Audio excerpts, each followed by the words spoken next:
Welcoming you all of them to Inorganic Chemistry Laboratory. Today I am going to demonstrate the synthesis of tetraamine copper 2 plus ion. Synthesis.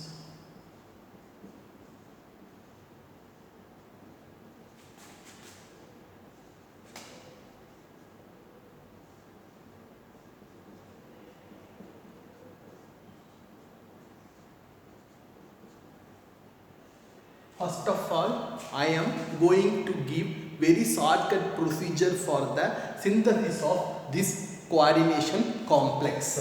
First of all, just weigh 0.25 gram of copper sulfate pentahydrate.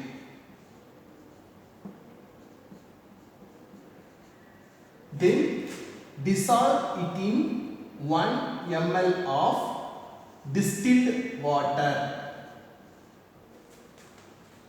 You will get pale blue solution.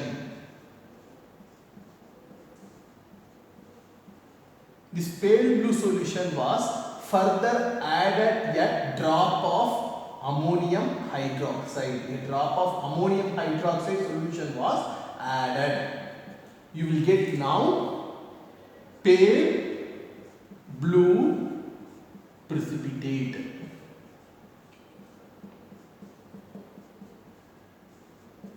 This pale blue precipitate which redissolves again by adding excess of ammonium hydroxide.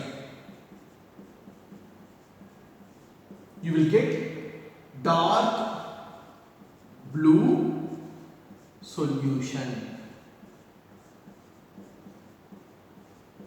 This dark blue solution was added a drop of, you have to make a layer with ethanol solution. If you made layer with ethanol solution, you will get a dark blue precipitate. This dark blue precipitate was filtered, which on washed with water, followed by recrystallization with aqueous ammonia. You can get dark blue crystals of tetraamine copper 2 plus ion. Okay, now I am going to demonstrate how does the reaction occurs in front of you people.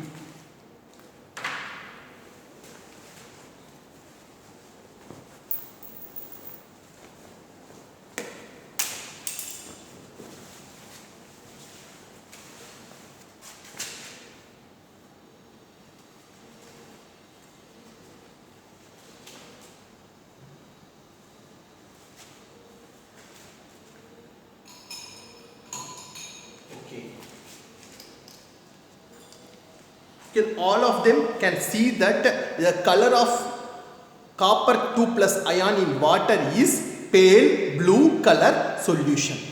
Now I am going to add excess of just a drop of ammonia. I am going to add now. You can see that a blue color solid was formed. A blue color solid was formed, which is the formation of cupric hydroxide. Now I am going to add excess of ammonia. When I added the excess of ammonia, you can see that a blue color solution was formed. You can see a blue color solution. This blue color solution is the formation of, this blue color solution confirms the formation of tetraamine copper 2 plus ion. Once I prepare this blue color, once I got this blue color solution, now I have to add, I am going to add a layering with ethanol molecules. If I made a layering with ethanol molecules and then kept it for a long period of time, a blue color solid will be precipitated.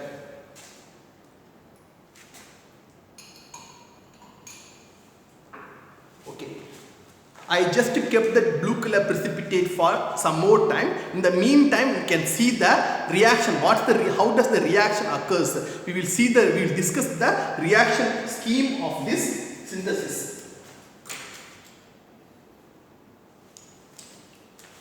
Okay.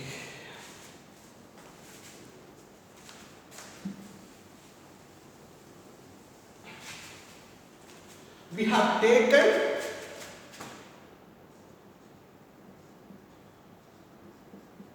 hexa aqua copper ion.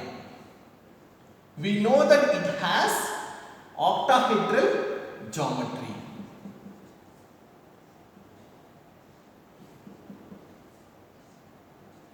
Hexa aqua copper ion. Copper sulfate, if you dissolve in water, you will get hexa aqua copper ion.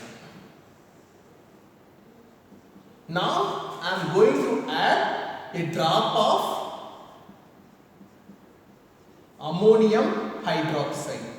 When I added a drop of ammonium hydroxide, cupric hydroxide is precipitated, which is pale blue precipitate.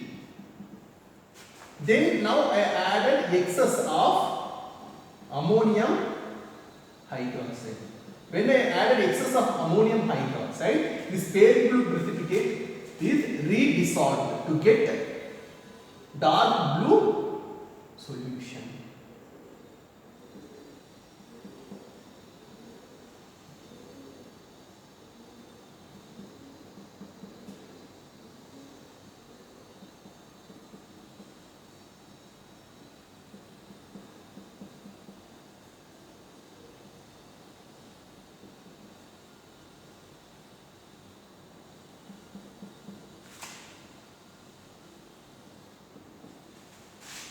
The driving force for this reaction to occur is the replacement of weakly coordinated water molecule was replaced by strong field ligand ammonia.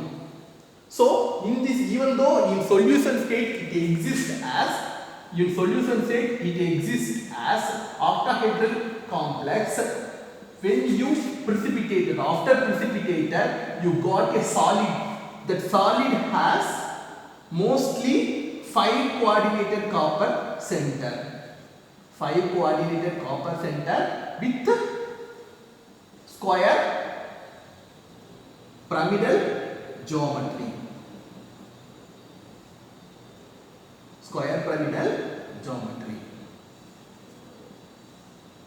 If you completely evaporated this solid, you will get here square planar complex of copper ion.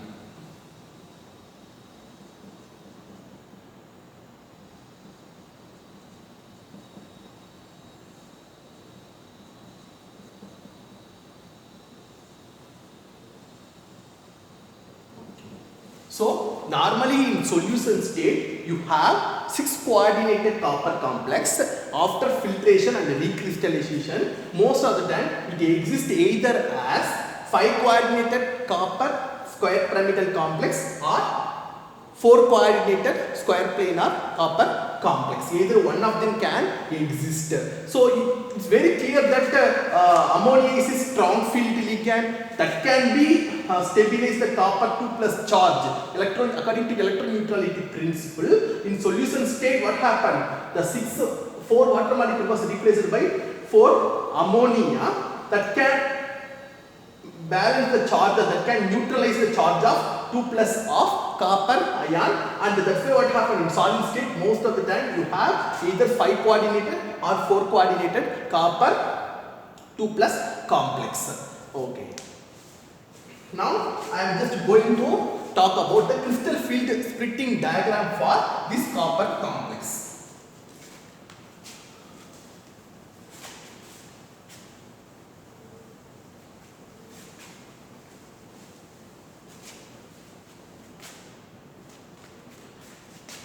Crystal field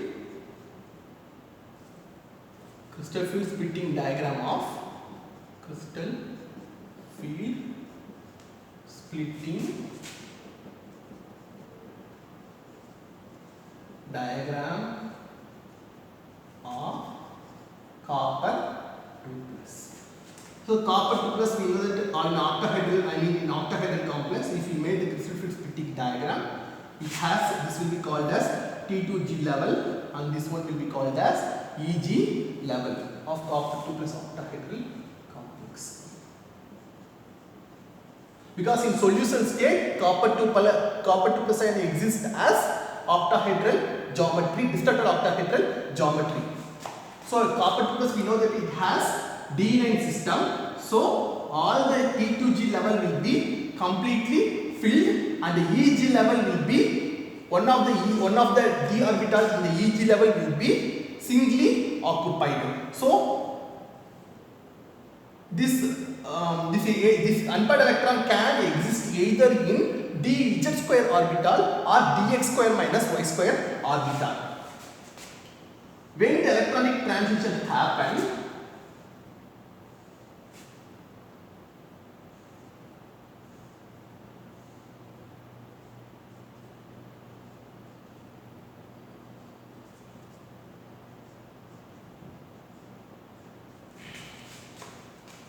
again T2G, EG.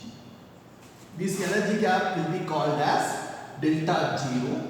Crystal field splitting diagram is a crystal field splitting energy that we know. You can see that one of the electrons from the T2G level is moved to EG level by absorption of light under the region of visible light. That's why it has the color of blue color. This gap, energy gap will come in the region of visible region. And approximately I can tell this wavelength, the corresponding energy will be, we know that energy is inversely proportional to wavelength. So the wavelength for the absorption of this complex is around 620 nanometer. So what happened? This will come in the visible region. That's why this copper 2 plus complex is colored. And the copper 2 plus is paramagnetic in nature because of the presence of one unpaired electron in EG orbital. This electronic transition can be represented by EG2. Why it's EG2? In ground state, the singly occupied electron can either present in dx square minus y square orbital or dz square orbital. So it will be represented by the symbol EG2.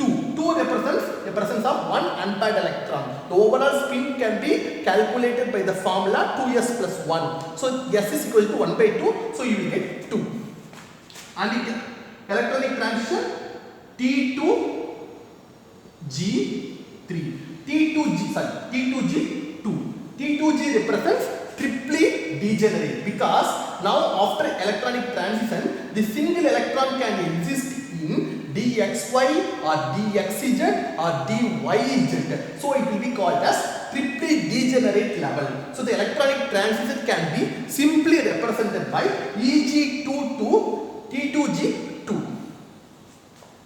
And another thing is, even though this transition is, this transition will be called as DD transition, this transition is a forbidden transition. Even though this transition is a spin allowed transition according to selection rule, even though this is a spin allowed transition, but it's Laporte forbidden. So what happened? The extinction coefficient you can expect between, I don't have exact number, but definitely what happened, it should be around 1000 to 2000 per molarity per centimeter. This is because of Laporte forbidden, the extinction coefficient is normally very less. Okay, now I can draw the electronic spectra for this complex.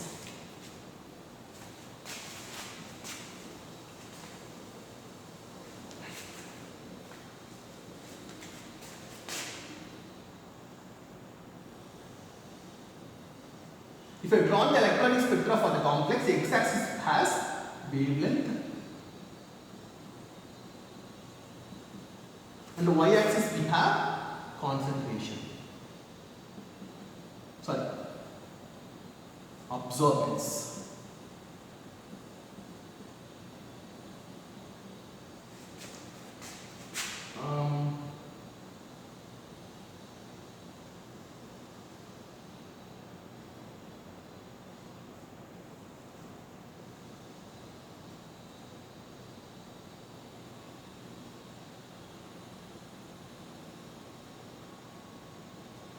This one is the UV visible spectra for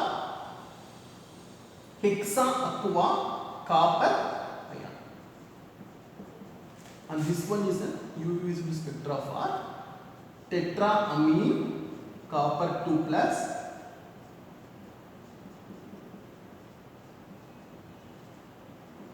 bis aqua tetraamine copper 2 plus ion. So if you take the UV visible spectra, you will get two peaks. The starting precursor will absorb around the region of 800 nanometers, but when you add ammonia, water will be, when 4 of the water molecule will be replaced by 4 ammonia, you will get a complex. That complex will absorb in the region of around 620 nanometers. So compared with 800, after added ammonia, it was blue shifted to almost 180 nanometer blue shifted from the starting precursor to our complex. We know that if any compound absorbs around the region of 620 nanometer, that will come under the color of yellowish green color. So actually yellowish green color will be the absorption that can occur in this region. But whatever that will be absorbed, the corresponding complementary color can be seen by our eyes. So we know that the yellow is green, the complementary color will be blue color. That's why what happened, this compound, the complex of bis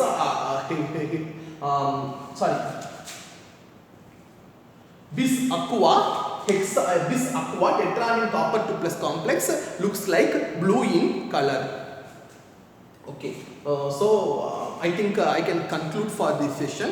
So I have demonstrated the synthesis of tetraamine copper 2 plus ion. The driving force for the formation of the complex is the weak field ligand water molecule is replaced by strong field ligand ammonia molecule to form this complex. The next one actually, even though this electronic transition is spin allowed, because of Laporte forbidden, that epsilon, the molar extinction coefficient is almost not so high. It will be in the region, it will be around 1000 to 2000 per molarity per centimeter, and the wavelength for that complex is around 620 nanometer. That 600 nanometer wavelength covers the region of yellowish green color. The corresponding complementary color of blue color was visible by our eyes. So at last I am just showing you how does the complex looks like. I have done filtration. After filtration, it's very clear that you can see the color of the complex. The copper, we know that the blue vitriol, I mean copper sulfate pentahydrate, the color is pale blue, but once the ammonia complex was formed, you can see the dark blue color complex was formed. So you have to note the yield of the compound. Yield usually it will come around 80% because it's very high yield can be obtained, but you have to make sure that you are using concentrated solution of ammonia. Okay, thank you very much.